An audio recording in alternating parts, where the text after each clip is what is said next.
ऊंची आवाज से एक बार पढ़ेंगे। కాబట్టి అగ్రిక अतः हे राजा अग्रिप्पा, मैंने उस स्वर्गीय दर्शन की बात ना टाली। ప్రార్థన చేసుకుంటాం. हम प्रार्थना करेंगे। మేము ఇక్కడికి వచ్చింది కొన్ని విషయాలు నేర్పించడానికి. हम यहाँ पे कुछ बातें सिखाने आए हैं। యవనస్తుల మీటింగ్ అంటే जवानों की मीटिंग, సామాన్యంగా యవనస్తులు మోకరించాలి.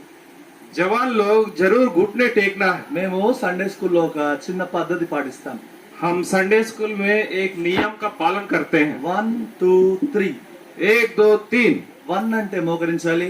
1 का मतलब घुटने टेकना। 2 అంటే చేతులు జోడించాలి.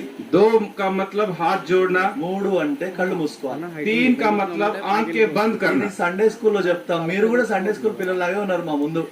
ये संडे स्कूल में हम बताते हैं, लेकिन आप भी वैसे हैं। అందుకు మనము ప్రార్థన చేసుకుంటాం. प्रार्थना करेंगे। ప్రేమగల తండ్రి, प्रेमी स्वर्गीय पिता, యేసు ప్రభు నామములో మరొకసారి ఉదయకాలం మీ సంధికి వచ్చి మిమ్మల్ని హృదయపూర్తిగా స్తుతిస్తున్నాము. यीशु मसीह के नाम से सुबह के समय आपके समूह का आके हृदय से धन्यवाद మీ चढ़ाते हैं। నమ్మకత్వం, మీ విశ్వాసత ఆకాశము నడుచున్నది, అది అంతరిక్షము దాటుచున్నది. స్తోత్రాలు. आपके विश्वास योग्यता आकाश से ऊंची है। ప్రభువా, మీ కృప మా ఎడల విస్తరింపజేసినందుకు స్తోత్రాలు. आपके अनुग्रह को हमारे जीवन में बहुत से दिखाए, इसलिए धन्यवाद మీ करते हैं। కృపను మాకు ప్రతిదినము దినం వెంబడి దినము మీరు చూపిస్తున్నందుకు స్తోత్రాలు. आपके अनुग्रह को दिन प्रतिदिन दिखाते हैं, धन्यवाद करते हैं। ఈ దినము కూడా తండ్రి మీరు కృపించారు, స్తోత్రాలు చెల్లిస్తున్నాం. प्रभु जी, आज के दिन भी आपने अनुग्रह दिया, धन्यवाद ఈ करते రోజు हैं। కూడా నీ స్వరం వినిపించమని ప్రార్థన చేస్తున్నాం. आज के दिन आपके वाणी सुनाए प्रभु जी। ప్రభువా, నీ స్వరము దేవదారు రాళ్ళను ముక్కలు ముక్కలుగా విరుచును. आपका आवाज देवदार के वृक्षों को तोड़ देता है। నీ స్వరము జలముల మీద వినబడుచున్నదని వాక్యం చెప్తున్నది. आपके आवाज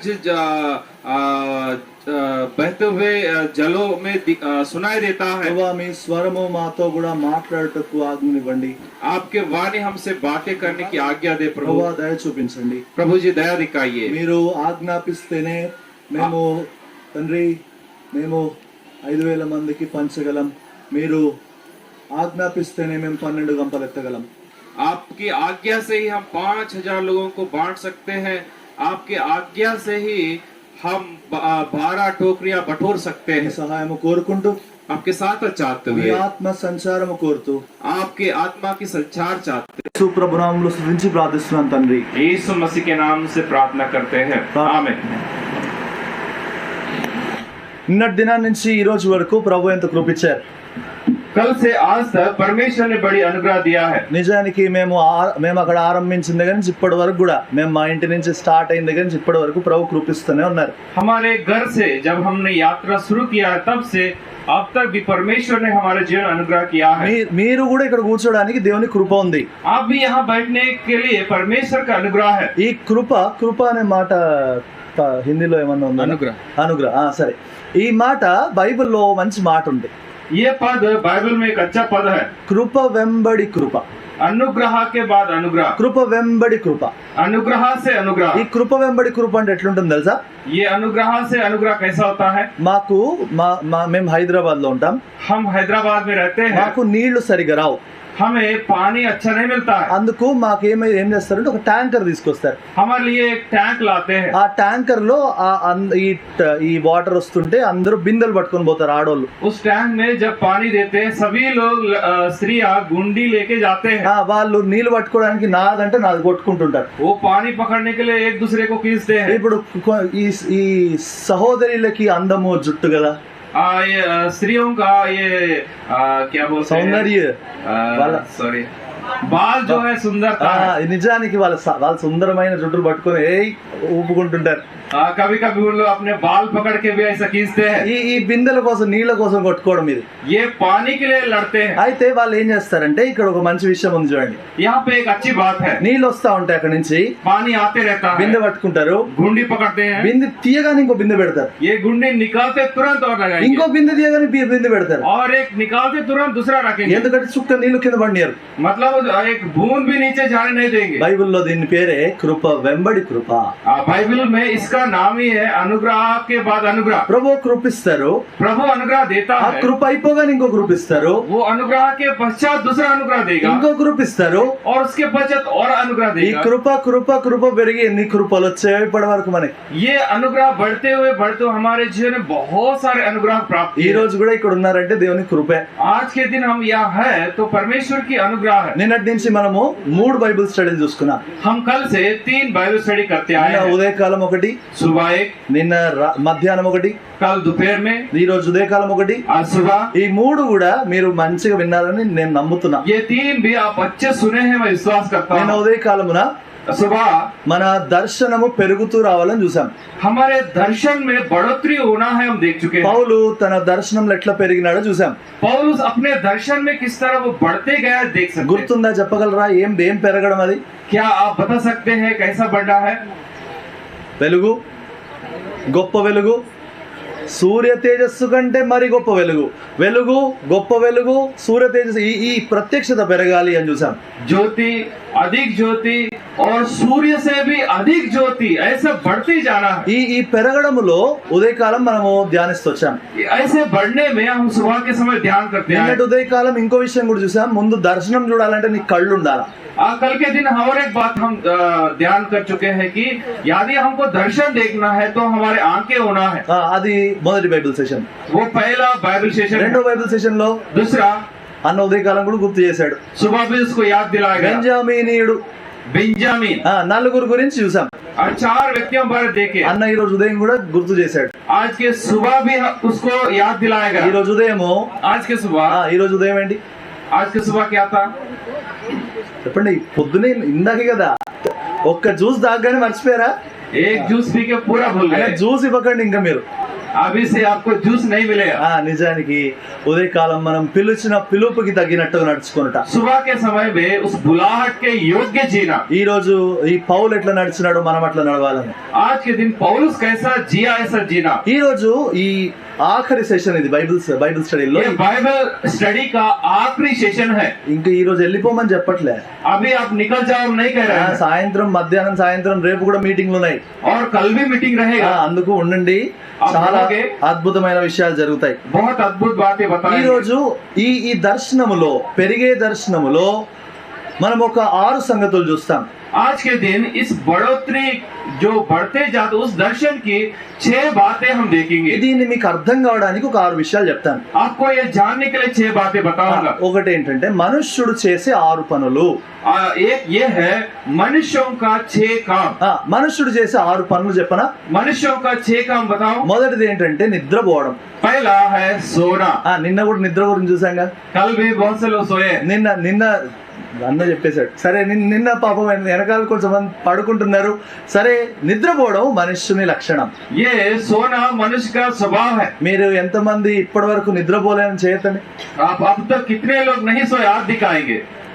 ఇట్లనే ఒకసారి అడుగుతా ఉన్నారు. చూడండి, बहुत से लोग आप इससे पहले ऐसा पूछ रहे थे। అయితే అడుగుతుంటే ఒక ఆమె నిద్రలో ఉంది. एक सो रही थी। నిద్ర పోని వాళ్ళు చేయతండి ఆమె చేస్తుంది. ऐसा वो नींद में थी। जो लोग नहीं सोए हाथ उठा बोले वो हाथ उठाई। నిజానికి అలాగే లేం మనం. నిజంగా అందరం నిద్రపోయిన వాళ్ళమే. हम ऐसा नहीं है, सब लोग सोने वाले। నిద్ర తర్వాత లేచి కూర్చోవడం. नींद के बाद जाग कर बैठना। రెండోది కూర్చోవడం. दूसरा बैठना। మూడోది तीसरा నించోవడం. खड़ा होना। మూడోది खड़ा होना। నాలుగోది चौथा నడవడం. चलना। ఇవన్నీ మీకు తెలియదు. ఇవి क्या रोज ये काम చేసేవేగా. नहीं जानते? రోజు చేసేవే. हर दिन करते हैं। నాలుగోది నడవడం. चलना चौथा। ఐదోది పరిగెత్తడం. पांचवा दौड़ना। మొదటిది ఏంటి? पहला सोना। నిద్రపోవడం. రెండోది दूसरा కూర్చోవడం బయటన. बैठना। మూడోది तीसरा నిల్చోవడం. खड़ा होना। ఖడవన. నాలుగోది चौथा నడవడం. चलना। ఐదోది पांचवा పరిగెత్తడం. दौड़ना। ఆరోదిగా छठवा ఎగిరిపోవడం. उड़ जाना। ఈ ఎగిరిపోవడం మీరు ఎప్పుడు చేయలేదేమో. ऐसा आप कभी नहीं उड़े होंगे। అయితే మనం చేయబోతున్నాం. अभी हम करने जा ఈ रहे हैं। 6 విషయాలు ధ్యానిస్తాం ఈ రోజు. आज ये 6 बातों पर ध्यान करेंगे। నిద్రపోవడం, सोना, కూర్చోవడం, बैठना, నించోవడం, खड़ा होना, నడవడం, चलना, పరిగెత్తడం, दौड़ना, ఎగిరిపోవడం. उड़ जाना। ఈ నిద్ర దగ్గర నుంచి ఎగిరిపోయే వరకు దర్శనం పెరుగుతూనే వస్తుంది.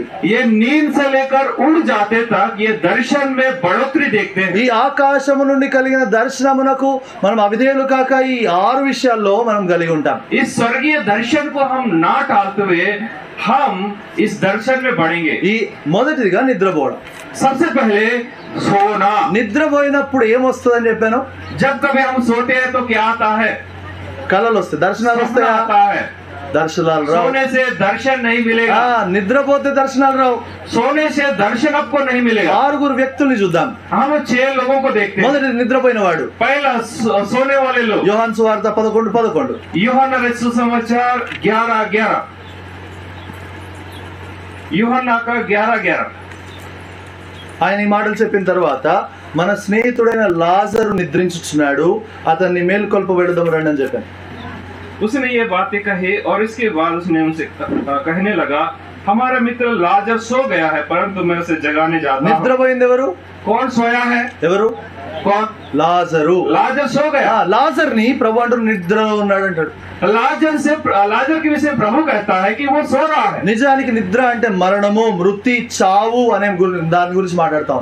सोना का मतलब यहाँ पे मृत्यु को बताता है। ఎవరైతే మరణంలో ఉంటాడో, ఎవడైతే నిద్రలో ఉంటాడో వాడు దర్శనం చూడలేడు. जो व्यक्ति नींद में रहता है वो दर्शन प्राप्त नहीं करेगा। ఇప్పటి వరకు కూడా నువ్వు ఇంకా నిద్రలోనే ఉన్నావేమో. क्या अब तक आप नींद में है? నువ్వు ఇంకా పాపమనే నిద్రలో, లోకమనే నిద్రలో ఇంకా నిద్రపోతూ చావులో ఉన్నావా? आप पाप के नींद में, संसारिक नींद में, मृत्यु में है। ఆ నిద్రలో ఉంటే నువ్వు దర్శనం చూడలేవు. यदि आप ऐसे नींद में है तो दर्शन से दूर रहोगे। నీవు నిద్ర నుంచి మేల్కోవాలి. अब नींद से जागने की आवश्यकता యేసు है। ప్రభు ఒక్కడే ఈ నిద్ర నుంచి లేపగలడు. यीशु मसीह केवल आपको इस नींद से जगा सकता ఆయన है। మాత్రమే ఈ నిద్ర నుంచి లేపగలడు. केवल वही आपको इस नींद से जगा सकता है। యేసుక్రీస్తు ప్రభు ద్వారా నిద్రలోంచి లేచిన మనం కొంతమంది ఏం చేసాం? కూర్చున్నాం. यीशु मसीह के द्वारा नींद से जगे हुए लोग, हम थोड़े लोग यहाँ पे बैठे हुए हैं। రెండోదిగా కూర్చోవడం. दूसरा बैठे हुए लोग। నిద్ర లేచిన మనం ఈ 5 విషయాలు చేయాలి. अभी नींद से जागा वो व्यक्ति 5 बातें करना है। ఈ మొదటిది లేకపోతే రెండోది కూర్చోవడం. दूसरा जो है बैठना। కూర్చోవడం ఎవరి దగ్గర నేర్చుకుంటాం? बैठना हम किससे सीखते हैं? లూకాసు వార్త 10వ అధ్యాయం. లూకాసు వార్త 10వ అధ్యాయం लू का 10 अध्याय 39. 39 39. 10 का 39। ఆమెకు మరియాను సహోదరి ఉండెను. ఈమె యేసు పాదముల యొద్ద కూర్చుండి ఆయన బోధ వినుచుండెను. मरियम नाम उसकी एक बहन थी, वह प्रभु के चरणों में बैठकर उसका वचन सुनती थी। రెండోది కూర్చోవడం. दूसरा बैठना। యేసు ప్రభు దగ్గరికి వచ్చి మరియ కూర్చుంటోంది. यीशु मसीह के पास आके मरियम बैठती है। నిజానికి కూర్చోవడం ఎవరి దగ్గర నేర్చుకుంటాం? बैठना हम किससे सीखते हैं? ఎవరి దగ్గర? किसके यहाँ? గట్టిగా ऊंची आवाज से। మరియ దగ్గర. मरियम क्या? ఇక్కడ ఒక చిన్న విషయం ఉంది. यहाँ पे एक छोटी सी बात। మనం నిజంగా యేసు ప్రభు పాదాల దగ్గర కూర్చుంటున్నామా? क्या हम सच में यीशु मसीह के चरणों में बैठते हैं? బై బక్సింగ్ గురించి చెప్తా ఉన్నాడు అందరూ. प्रभु के दास बक्सिंग के बारे में सुनते ఒక हैं। రోజు బక్సింగ్ గారి దగ్గరికి కొంతమంది వచ్చారంట. एक दिन ऐसा था कि प्रभु के दास बक्सिंग के पास कुछ लोग आए। అయితే వాళ్ళు అన్నారు, అబ్బా నువ్వు ఇంత బాగా వాక్యం చెప్తున్నావు బ్రదర్, నువ్వు ఏ బైబిల్ కాలేజ్కి వెళ్ళావు, ఏ బైబిల్ కళాశాలకు వెళ్ళావు నేర్చుకోవడానికి అన్నారు. उन्होंने पूछा, आप इतने सुंदर वचन बोलते हो, आप कौन सा बाइबल कॉलेज गए थे? ఏ బైబిల్ కాలేజ్ లో నువ్వు నేర్చుకున్నావు అన్నాడు. आप किस बाइबल कॉलेज में सीखे हैं? అయితే బక్సింగ్ గారు అన్నాడు కదా, बक्सिंग जी कहा, నేను మరియ బైబిల్ పాఠశాలకు వెళ్ళి నేర్చుకున్నా అన్నాడు. मैं मरियम के पाठशाला में जाके सीखा हूँ। ఏ మరియ బైబిల్ పాఠశాల ఎక్కడ ఉందబ్బా?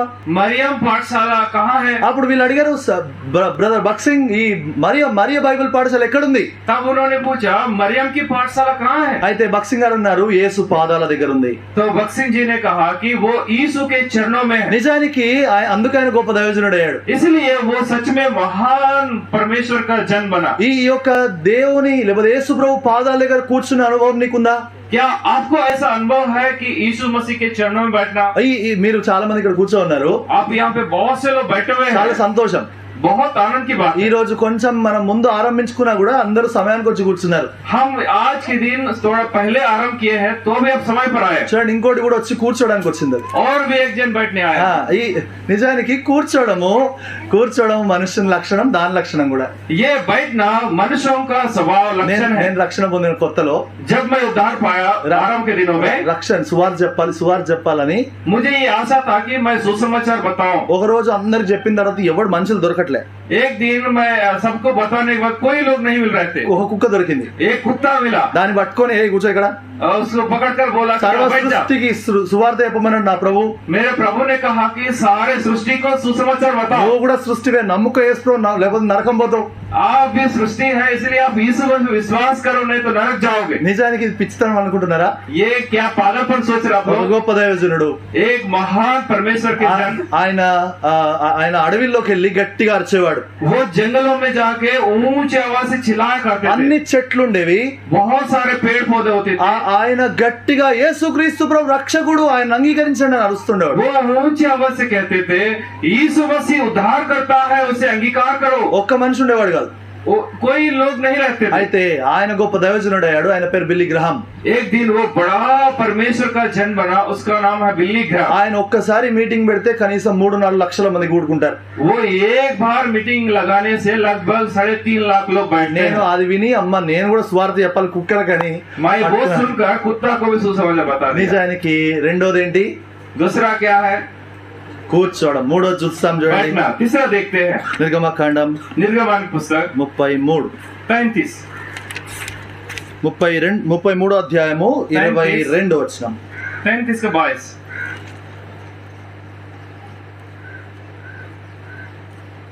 లేకపోతే 21 అండి, 21వ వచనం. మరియు యెహోవా ఇదిగో నా సమీపంలో ఒక స్థలం ఉన్నది, నీవు ఆ బండ మీద నిలువవలెను. होकर चलता रहे, तब तक मैं तुझे चट्टान की दरार पर रखूंगा। और जब 21 21 पढ़ेंगे। फिर यहोवा ने कहा, सुन, मेरे पास एक स्थान है, यहाँ तू उस चट्टान पर खड़ा हो। నిలువవలెను. यहाँ पे कहता है कि खड़ा हो। నిలవడం అనేది ఎవరికి చెప్తున్నాడు ప్రభు? खड़ा होने के लिए किसे कहता है? ఎవరితో? किससे? మోషే. मूसा से कहता है। నిద్రపోవడం ఎక్కడ నేర్చుకున్నాం? सोना कहाँ सीखे? లాజర్. लाजर के पास। కూర్చోవడం बैठना మరియా. मरियम के पास। నిల్చోవడం खड़ा होना మోషే. मूसा के पास। మోషే నిల్చోవడం ఎంత నేర్చుకున్నాడు తెలుసా? मूसा कैसा सीखा पता है? నిజానికి మోషే నేను మోషేని చూసి ఆశ్చర్యపోయినాను. मैं मूसा को देख के मुझे आश्चर्य हुआ। అంటే చూసంటే నిజంగా చూసి కాదు, सच में देखकर नहीं, బైబిల్లో చూసి. बाइबल में उसके चरित्र को देखकर। ముసలోడు, वो बहुत ही बूढ़ा है। 80 సంవత్సరాల వృద్ధులు ఇద్దరు కర్రలు పట్టుకొని పోతున్నారు. 80 साल के दोनों बूढ़े डंडा लेके चल रहे ఒక हैं। యవనస్తుడి దగ్గరికి వెళ్ళి నేను ఇశ్రాయేల్ ప్రజల్ని నేను తప్పిస్తాను చూడని ఒక యవనస్తుడితో చెప్తుంటే యవనస్తుడు నవ్వుతున్నాడు. అరే ముసలోళ్ళు వీళ్ళు. एक जवान व्यक्ति से कहता है कि मैं इसराइलियों को छुड़ाऊंगा, तो जवान लोग हंसने लगे। ఏ యవనస్తుడు? कौन जवान? ఫరో. फिरौन। ఈ ఫరో యవనస్తుడి దగ్గరికి వెళ్ళి ముసలోళ్ళు చెప్తుంటే ఏదో నవ్వొస్తుంది. इस फिरौन जवान के पास जाके बूढ़े लोग कहते हैं तो हंसने लगे। ఈయన ముసలోడు సామాన్యుడు కాదు. ये बूढ़ा कोई सामान्य व्यक्ति नहीं है। దేవుడు 70-80 సంవత్సరాలు దాటిన ముసలోళ్ళను వాడుకోగలడా అంటే ఖచ్చితంగా బైబిల్లో వాడుకోగలడు. परमेश्वर 80 साल के बूढ़ों को भी इस्तेमाल कर सकता है। బైబిల్లో 7 వృద్ధులు ఉన్నారు, వారందరూ 70 సంవత్సరాల తర్వాతే గొప్ప కార్యాలు చేశారు. बाइबल में ऐसे 7 बूढ़े लोग हैं, वे लोग 70 साल के बाद ही ऐसे महान कार्य किया है। చాలా మంది ముసలోళ్ళు అంటారు నేను ఏం చేయలేను బాబు, నేను కూర్చొని ప్రార్థనే చేయగలను, నేను ఎత్తు వెళ్ళలేను అంటా ఉంటారు. बहुत से बूढ़े लोग ये कहते हैं मैं कुछ नहीं कर पाऊंगा, बैठ के तो प्रार्थना करूंगा। కానీ వారు చేసే గొప్ప కార్యాలు వారివి. लेकिन वे भी कर सकते हैं। మోషే ఒక్కసారి కొండ మీదకి వెళ్ళాడు. मूसा एक बार पहाड़ के ऊपर गया। ఎన్ని దినాలు నిలబడ్డాడు తెలుసా అండి? वो कितने दिन खड़ा था पता है? 40 దినాలు. 40 दिन। మీకు ఉదాహరణ చెప్తాను. आपको उदाहरण बताऊंगा। నిర్గమకాండం 20వ అధ్యాయం 21, 22, 23, 24, 25, 26, 27, 28, 29, 30, 31 12 అధ్యాయాలు దేవుడు మాట్లాడుతూనే ఉన్నాడు. మోషే నించొని చెప్పు ప్రభువా వింటా, చెప్పు ప్రభువా వింటా. 12 అధ్యాయాలు. యుసి ఒక ముసలివాడు దేవుని స్వరాన్ని ఇంతగా వినగలడా? निर्गमन 20 से लेकर 31 तक, मतलब 12 अध्याय परमेश्वर बोलते गया और मूसा सुनते गया। कहो प्रभु, ఇంతగా నిలవబడడం మనము మోషే దగ్గర నేర్చుకుంటాం. इतना देर खड़ा होना हम मूसा के पास सीख सकते हैं। మీరు కూడా చాలా ఓపిక గలవారు. పొద్దు నుంచి రాత్రి దాకా మీటింగ్ పెట్టినా చాలా మోసే వాళ్ళే ఉన్నారు అందరూ. आप बहुत सहन रखने वाले हैं। आप भी सुबह से लेकर शाम तक बैठे ही रहते हैं। నాలుగో చూస్తాం. चौथा देखते हैं। నాలుగోదేంటి? चौथा क्या है? నడవడం, चलना। చూడండి ఆదికాండము 17. उत्पत्ति 17। చాలా మంది నడిచారు, అయితే ఒక ఆయనను చూస్తాం మనం. बहुत से लोग चले हैं, लेकिन एक व्यक्ति को देखते हैं। ఆదికాండం 17:1. उत्पत्ति 17:1। అబ్రహాము 99 ఏళ్ళు వాడైనప్పుడు యెహోవా అతనికి ప్రత్యక్షమైంది. నేను సర్వశక్తిగల దేవుడను, నా సన్నిధిలో నడచుచు నిందారహితుడు ఎండుము. तो यहाँ पे लिखा हुआ है, जब अब्राहम 99 वर्ष का हो गया तब यहोवा ने उसको दर्शन देकर कहा, मैं सर्वशक्तिमान ईश्वर हूँ, मेरे उपस्थिति में चल और सिद्ध होता जा। చల్ నడు. चलना, మనం నడవడము అబ్రహాం దగ్గర నేర్చుకుంటాం. चलना हम अब्राहम क्या सीख सकते हैं। నేను నిజంగా అనుకుంటా అబ్రహాం ఎంత గొప్పోడో. हम कहते हैं कि अब्राहम कितना महान है। ఒక చిన్న ప్రశ్న అడగనా? एक प्रश्न पूछूं मैं। అబ్రహాము ఇస్సాకును అర్పించాడు కదా, अब्राहम ने अपने बेटा इसहाक को अर्पण किया, అది సులభమా కష్టమా? वो सरल है या कठिन है? చెప్పండి. కఠినే. కఠినా? అవునా? మీకు చిన్న చిన్న విషయం చెప్తా. ये आपको एक छोटी सी बात बताऊं। చూడండి, దేవుడు వచ్చాడు, परमेश्वर आया, నీ ఇంటిని వదిలేయి. आपके घर को छोड़ दो। సరే ప్రభా. ठीक है प्रभु जी। నీ బంధువులను వదిలేయి. आपके रिश्तेदारों को సరే ప్రభా. छोड़ दो। ठीक है। లోతును వదిలేయి. संसार को छोड़ दो।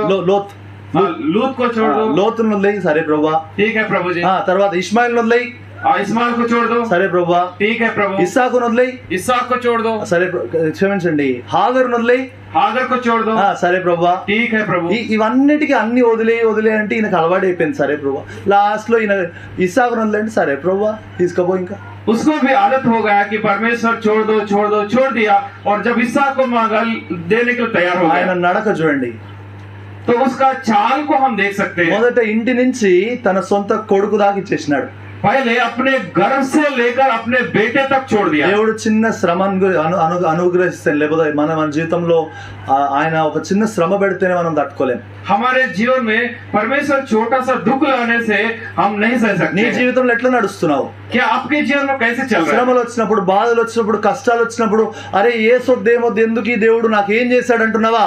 जब दुख संकट आता है, क्या आप ऐसे कह रहे हैं, मुझे परमेश्वर की आवश्यकता नहीं, क्यों ऐसा परमेश्वर? కానీ అబ్రహాముకు వచ్చిన శ్రమలు మనకు రాలేదేమో. लेकिन अब्राहम के जीवन में जो दुख आया, ऐसा हमारे जीवन नहीं आया। నీ జీవితంలో విశ్వాసంతో నడుస్తూ ఉండు.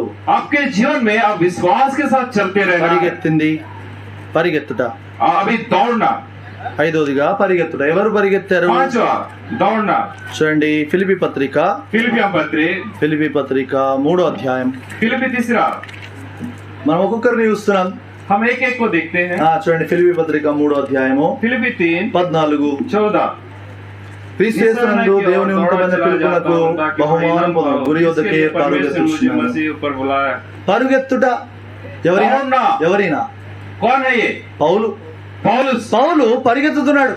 पौलुस दौड़ने लगा। ఈయన పరిగెత్తుట మామూలుగా పరుగు కాదు ఈయనది. इसका दौड़ना ये मामूली नहीं है। అందుకే మనం చనిపోయినప్పుడు రాస్తారు, इसलिए हम मरने के बाद लिखते हैं, ఏమని? మంచి పోరాటం నా పరుగు కడముట్టించి తిని. मैं अच्छी कुश्ती लड़ चुका हूँ, मेरी दौड़ पूरी की है। నిజానికి వాళ్ళు పరిగెత్తిరు లేదో గానీ వాళ్ళ మీద రాస్తాం అట్లా. सच में वो लोग ऐसा दौड़े हैं नहीं, लेकिन ऐसा तो लिख देते हैं। ఐదోది ఏంటంటే పౌలు పరిగెత్తుట. पांचवा ये है दौड़ना, पौलुस दौड़ा। ఆరోదిగా छठवा, ఈ 5 మన మనుషులు సామాన్యంగా చేసేదే. ये 5 बातें हम अपने जीवन में करते रहते हैं। అయితే ఆరోది ఎగిరిపోవడం. अभी छठवा जो है उड़ जाना। నేను మా ఇంటి పైన 4వ అంతస్తుకి వెళ్ళి నేను చూసేవాడిని. मैं अपने घर में 4थे फ्लोर पे जाके मैं देखता था। ఆ పక్షి మంచిగా 2 రెక్కలు జాపి కడకడకడ కొట్టుకుంటే లేదు హాయిగా. वो चिड़िया अपने 2 पंख फैलाकर उड़ते जाता है। నేను కూడా అరే ఒక్కసారి 4వ ఫ్లోర్ నుంచి దూకుదాం, మనం కూడా ఎగురుతామేమో అనుకున్నా. मैं भी ऐसे सोचा था कि इस 4थे फ्लोर से कूदूंगा तो मैं भी उड़ सकूंगा शायद। కానీ అది జరగని పని. तो ये ऐसा नहीं होगा। ఒక రోజు రాబోతుంది, एक दिन आएगा, ఆ రోజు మనం ఎగిరిపోబోతున్నాం. उस दिन हम उड़ने वाले हैं। మనము ఆకాశ మండలం మీద మేఘముల మీద కొనిపోబడతాం. हम बादलों पर उठाए जाएंगे। మనము ఎగిరిపోబోతున్నాం. हम उड़ जाएंगे। ఎగిరిపోబోతున్నామని ఒక ఆయన ప్రూవ్ చేశాడు. एक व्यक्ति ने साबित किया है कि हम कैसे उड़ जाएंगे। చూడండి, మొదటి రాజుల గ్రంథం, 2వ రాజుల గ్రంథం, दूसरा राजांक पुस्तक, 2వ రాజుల గ్రంథం, दूसरा राजांक पुस्तक, 2వ అధ్యాయం, दूसरा अध्याय, మొదటి 2వ వచనం. दूसरा का दूसरा 2 చదువుతాం చూడండి. पढ़ेंगे हम, లేకపోతే 3వ వచనం చదువుతామా? क्या हम तीसरा वचन पढ़ेंगे? బేతెల్లో ఉన్న ప్రవక్త శిష్యులు ఎలీషా వద్దకు వచ్చి, నేడు యెహోవా నీ యొద్ద నుండి నీ గొరువును పరమునకు తీసుకొని పోనని ఎరుగుదువా అని ఎలీషా అడుగుగా, నేను ఎరుగుదును అని చెప్పాడు. लेने पर है ఎగిరిపోయిన వాడు ఏలియా. एलिया उठाया गया है. ఏలియా ఎగిరిపోతుంటే, एलिया जब वो उठकर उड़ जा रहा था, ఈ ఏలియా ఆకాశంలో ఎత్తబడతా ఉన్నాడు. एलिया आकाश में उड़ जा रहा था. అప్పుడు ఎలీషా ఒక మాట అంటాడు. तब एलिशा एक बात बोलता है 12వ వచనం 12 पर. ఎలీషా చూసి, అందరం చదువుదామా ఈ మాట. मिलकर हम सभी पढ़ेंगे. ఎలీషా అది చూసి, నా తండ్రి ఇశ్రాయేలు వారికి రథములను రథులను నీవే కదా. इस्राएल के और सवार. చాలండి చాలు. ఈ మాట చాలా ప్రాముఖ్యమైన మాట. ये बात बहुत ही प्रमुख है. నా తండ్రి मेरे पिता ఇశ్రాయేలుకు రథములను రౌతులు నీవే కదా. आप इस्राएलियों के रथ और सवार है. మీలో ఎంతమంది బక్సింగ్ గారు చనిపోయినప్పుడు, పెద్దవారికి తెలిసి ఉంటది, బక్సింగ్ గారు చనిపోయినప్పుడు ఆయన సమాధి కార్యక్రమానికి ఎంతమంది వెళ్ళారు? बक्सिंग जी जब प्रभु में सो गए तो कितने गए समाधि कार्यक्रम అయితే में? నిజానికి ఆ దినాన జరిగిన విషయం చెప్తాను. तो उस दिन में जो घटना घटी है मैं నిన్న बताऊंगा. బక్సింగ్ గారి బుక్ ఒకటి చూపించాడు కదా అన్న. भैया ने एक बक्सिंग जी के बुक दिखाए थे. అది రాసింది టీ కోషి గారు. उसको टी कोसी जी ने लिखा. ఆ కోషి గారు అక్కడ బక్సింగ్ గారి సమాధి దగ్గర ఉన్నారు. उस कोसी जी और बक्सिंग उस कब्र के पास खड़े थे. ఆ సమాధిలో బక్సింగ్ గారి ఆ పార్థివ దేహాన్ని పెట్టగానే उस कब्र में उसके पार्थिव देह को रखते ही చుట్టూ జనాలు ఉన్నారు, లక్షల మంది జనాలు. लाखों लोग चारों ओर है. ఆయన గట్టి స్వరముతో కోషి గారు ఓ మాట అరిచాడు. एक ऊंचे आवाज से एक आवाज चिल्लाया. కోషి గారు గట్టిగా అరిచినప్పుడు కన్నీళ్లు మున్నీళ్ళైనాయి చాలా మంది. कोसी जी ने जब ऊंचे आवाज से चिल्लाया तो सबों में आंसू आया. నా తండ్రి ఇశ్రాయేలుకు రథములను రౌతులను నీవే కదా. हे मेरे पिता इस्राएल के रथ और सवार आप है. నిజంగా మన బక్సింగ్ గారు మనకి రథములు రౌతులు లాంటి వాడు కదా. बक्सिंग जी हमारे रथ और सवार जैसे हैं. ఎంత గొప్ప దైవజనుడు. ఆయన చనిపోయినప్పుడు నిజంగా బక్సింగ్ గారి కొరకు ఇంత మాట అనగానే నాకు ఆ మాట ఒకరు చెప్పగానే నేను ఏడ్చినాను. ఏంటి इतने बड़े महान भक्त जन है, जब वो मरे थे ऐसे बात कहा गया उसके विषय రేపు में. మనము ఎగరబోతున్నాం, कल के दिन हम उड़ जाएंगे. రేపు మనం ఎగరబోతున్నాం. कल के दिन हम उड़ेंगे.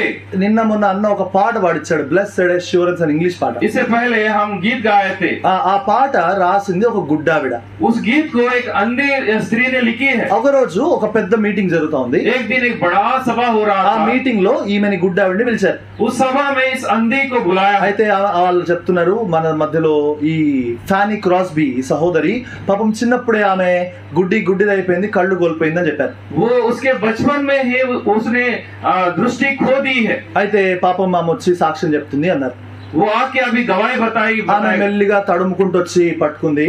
वो धीरे टटोलते हुए आकर पकड़ ली. I'm not sorry to be blind. నేను గుడ్డిదానైనందుకు చింతించట్లేదు అంటుంది. मैं अंधे होने के कारण दुखी नहीं हूँ. నేను ఎందుకు చింతించట్లేదంటే, मैं क्यों दुखी नहीं हूँ? ఎందుకంటే నేను ఒక రోజు ఎత్తబడబోతున్నాను, ఎగిరిపోబోతున్నాను. मैं एक दिन उड़ जाने वाली हूँ. నేను ఒక్కసారిగా ఎత్తబడగానే जब मैं उठाई जाऊंगी నా గుడ్డి కళ్ళు తెరవబడతాయి. मेरे अंधी आंखें खुल నా जाएंगी. జీవితంలో ఎప్పుడు ఏ మనిషిని చూడలేదు నేను. मेरे जीवन में मैं कभी किसी को नहीं देखा. అయితే నా గుడ్డి కళ్ళు తెరవబడగానే చూసే మొదటి వ్యక్తి యేసుక్రీస్తు ప్రభు. जब मेरे आंखें खुल जाएंगे सबसे पहले मैं यीशु मसीह को देखूंगा. మనము ఏమవుదుమో ఇంకనూ ప్రత్యక్షపరచబడలేదు గాని మనము మార్పు పొందుదుము. మనము ఎత్తబడగానే ప్రభువును చూతుము గనుక ఆయనను పోలి ఉందుము. हम अभी क्या कुछ होंगे अब तक प्रकट नहीं हुआ है, लेकिन जब हम उठाए जाएंगे हम बदल जाएंगे और हम उसे देखेंगे. ప్రభువుని చూస్తాం, हम उसे देखेंगे. అప్పుడు అనుకుంటాం కదా, तब हम कहेंगे. నిజంగా నేను అనుకుంటానేమో, मैं कह सकता हूँ ప్రభువా ప్రభు పాపమును చూసిన ఈ కనులు, ये पाप को देखा हुआ आंखें, ఈ పాప లోకంలో జీవించిన ఈ కనులు, इस पाप के संसार में जीवन बिताया हुआ ये ఈ आंखें, చెడ్డ పాపపు దృష్టితో అయిన కళ్ళులు, ये बुरे नजर की आंखें, ఈ కనులు రేపు పరిశుద్ధుడైన ప్రభుని చూడబోతున్నాయి. ये आंखें कल के दिन पवित्र परमेश्वर को देखेंगे. ఈ రోజు అప్పుడు మనం అనుకుంటామేమో, तब हम कहेंगे ప్రభా ఇన్ని రోజులు ఆరాధించింది నేను నీవేనా? क्या इतने दिन जिसकी आराधना की आप है? ప్రభా ఇన్ని రోజులు ప్రార్థన చేసింది నీకేనా? क्या प्रभु मैं इतने दिन आपके लिए प्रार्थना की? ప్రభా ఇన్ని రోజులు సేవించింది నిన్నేనా? क्या प्रभु मैं इतने दिन आपकी उपासना की? నిజంగా ఆ ఎగిరిపోవడం ఎంత అద్భుతకరమైన విషయం. ये उड़ जाना बहुत ही अद्भुत दृश्य ఈ है। అద్భుతమైన ప్రత్యక్షత నీకు కావాలా? ये अद्भुत दर्शन क्या आपको चाहिए? అందుకే ఆ ఆకాశం నుంచి కలిగిన దర్శనము నిన్ను ఎగిరిపోయేదాకా తీసుకెళ్తుంది. ये स्वर्गीय दर्शन जो है आपको उड़ाएगा, उठाएगा। నిన్ను అక్కడికి వెళ్ళాలంటే నువ్వు డైరెక్ట్ గా పోలేవు. आप वहां पे पहुंचना है तो सीधा नहीं पहुंचोगे। ముందు నిద్రలోంచి లేవాలా, सबसे पहले आप नींद से जागना है, తర్వాత కూర్చోవాలా, बैठना है, నిల్చోవాలా, खड़ा होना, నడవాలా, चलना है, పరిగెత్తాలా, दौड़ना है, ఎగిరిపోవాలా. उड़ जाना है। ఈ ప్రత్యక్షత పెరుగుటలో ఇదొక భాగం. ये दर्शन बढ़ने का ये एक भाग है। అయితే దినాన आज के दिन కొన్ని ఒక 3 విషయాలు. ये 3 ఈ बातें, దర్శనము ये दर्शन जो है ఎక్కడి నుంచి కలిగింది? ये कहां से हुआ? ఈ దర్శనం ఎక్కడి నుంచి కలిగింది? ये दर्शन कहां से मिला? ఎక్కడి నుంచి?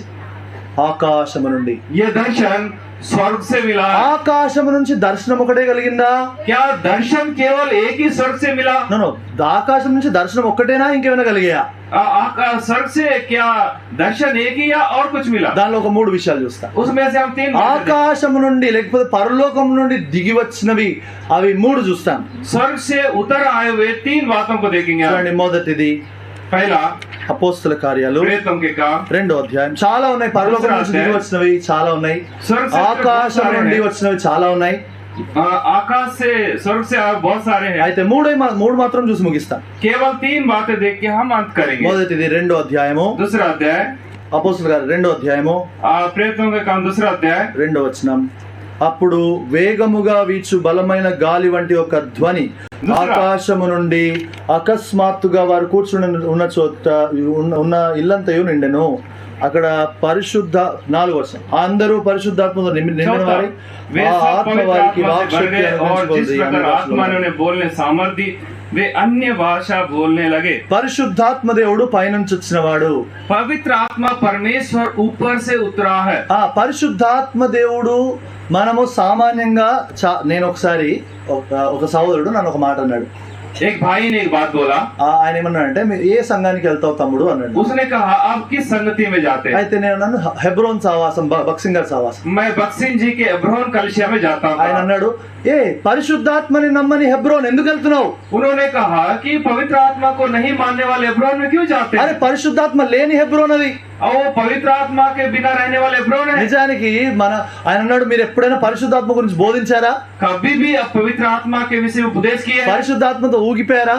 क्या कभी भी पवित्र आत्मा से इधर उधर हिले डोले हैं? నేను అనుకున్నాను, షాక్ అయినాను, ఇదేంటిది పరిశుద్ధాత్మ లేడా మా దగ్గర? मुझे आश्चर्य हुआ, क्या मुझ में पवित्र आत्मा नहीं है? ఆయన అన్నాడు, పరిశుద్ధాత్మ వచ్చిందా? क्या आपको पवित्र आत्मा मिला? అయితే ఆయన మిలా అని మంచి మాట అన్నాడు, మిలి అన్నాడు. ఆయన వచ్చిందా? వచ్చాడా? కాదు, వచ్చిందా. उसने कहा कि मिली कहा।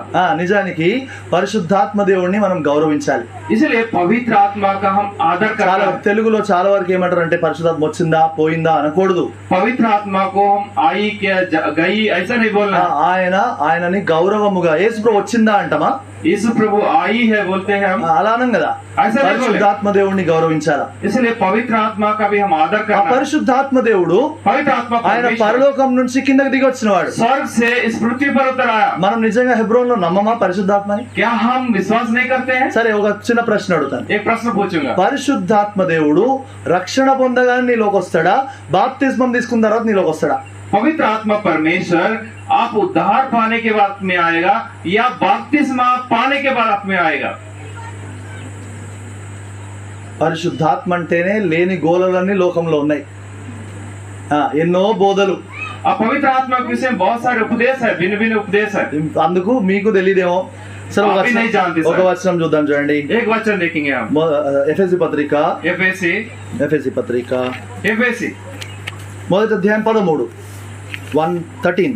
पहला का 13।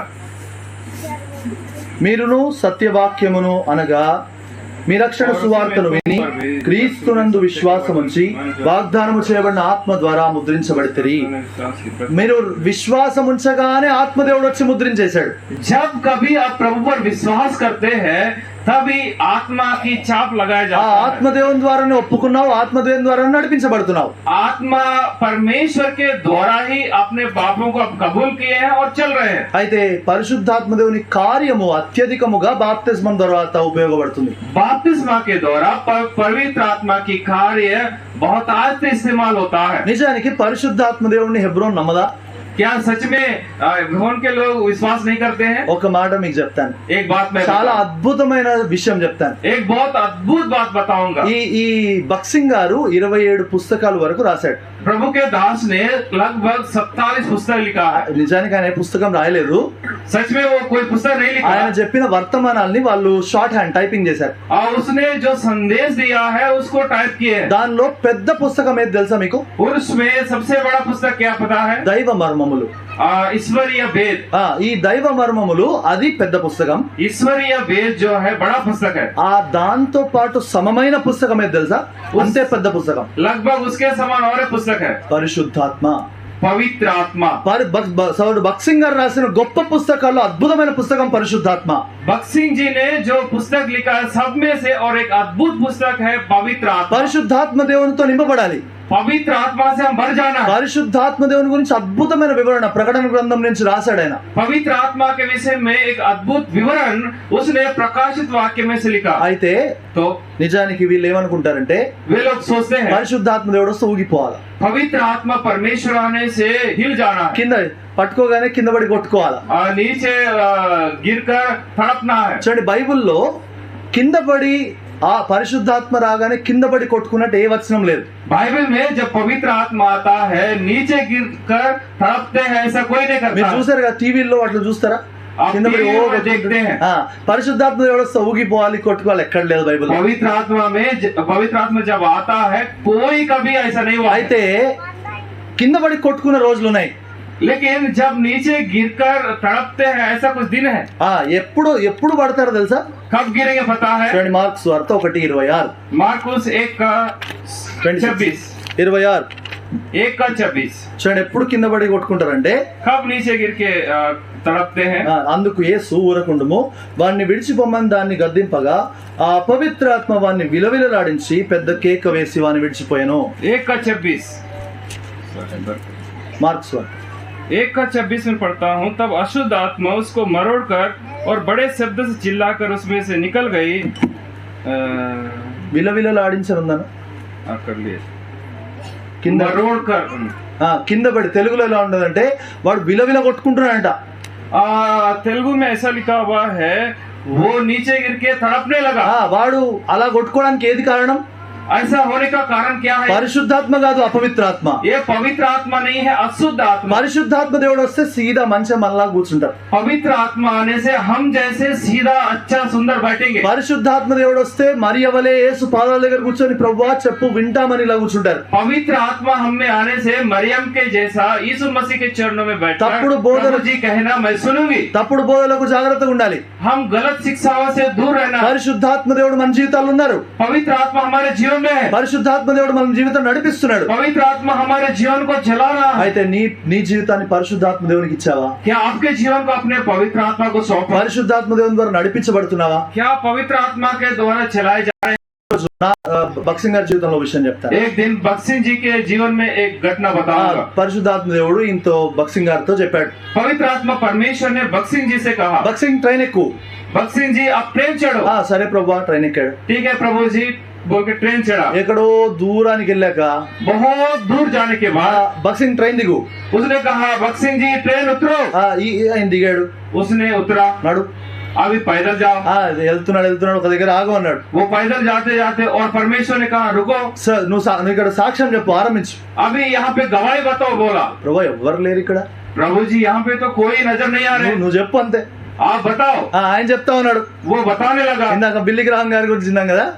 बिल्ली ग्राम के विषय सुने। ఇప్పుడు బక్సింగ్ గారు కూడా అదే చేస్తున్నాడు. अभी बक्सिंग जी भी वही करने लगा। అరుస్తున్నాడు, గట్టిగా సాక్ష్యం చెప్తున్నాడు, వాక్యం చెప్తున్నాడు. और चिल्लाने लगा, ऊंची आवाज से गवाही देने लगा। అయితే ఓ గంట అయిన తర్వాత एक घंटा के ఓ बाद ముసలవ్వ एक बूढ़ी माँ ఆమె మెల్లిగా దగ్గరికి వచ్చింది. वो पास में आई, వచ్చి అవ్వనా అయ్యనా గుర్తులేదు, అయితే ఆమె వచ్చింది. उतना याद नहीं है लेकिन कोई बूढ़े लोग आए వచ్చి అయ్యా గంట నుంచి వాక్యం చెప్తున్నావు, నిజంగా నేను నాలాంటి పాపిని కూడా రక్షించగలడా దేవుడు అని అడుగుతా ఉంది. और उसने बोली कि 1 घंटे से आप वचन बोल रहे हैं, मुझ जैसे पापी को परमेश्वर स्वीकार करेगा। అయితే ఆయన మళ్ళీ కూర్చోబెట్టి వాక్యం చెప్పినాడు. फिर से उसको बेटा का वचन बताया, రక్షించబడిన वो उद्धार पाए। ఒక్క ఆత్మ కొరకు దేవుడు ఎంత తీసుకెళ్ళాడు చూడండి. देखिए एक आत्मा के विषय में परमेश्वर ने उसे कितना दूर ले गया। పరిశుద్ధాత్మ దేవునికి అప్పగించుకుంటే దేవుడు తన కార్యం చూపిస్తాడు. पवित्र आत्मा को हम सौंपेंगे तो अपने कार्य करेगा। నా జీవితంలో కూడా 1-2 విషయాలు చెప్తాను. मेरे जीवन में 1-2 घटना ఒక बताऊंगा। విషయము, నేను ఒక రోజు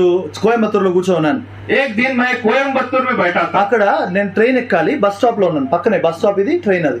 वहाँ पे मैं ट्रेन चढ़ना है इसलिए बस स्टॉप में मैं बैठा మా था। సహోదరులు రావాలి, మేము కన్యాకుమారి వెళ్ళాలి పరిచర్య కొరకు. हमारे भाई लोग आना है कन्याकुमार, हम सेवा में जाना है। అయితే వాళ్ళు రావాలని కూర్చోన్నా నేను. वे लोग आते तक मैं वहाँ बैठा रहा। మొత్తం ఒక బస్ ఆగింది, ఒక ముసలాయన వాళ్ళ భార్య వాళ్ళ కూతురు ముగ్గురు దిగారు. वहाँ पे एक बस रुका है, उसमें 3 लोग बूढ़े लोग उतरे हैं। అయితే పెద్ద సంచి తీసుకొచ్చారు, ఇంత పెద్దగా ఉన్నాయి, 4 సంచులు ఉన్నాయి ఆడ.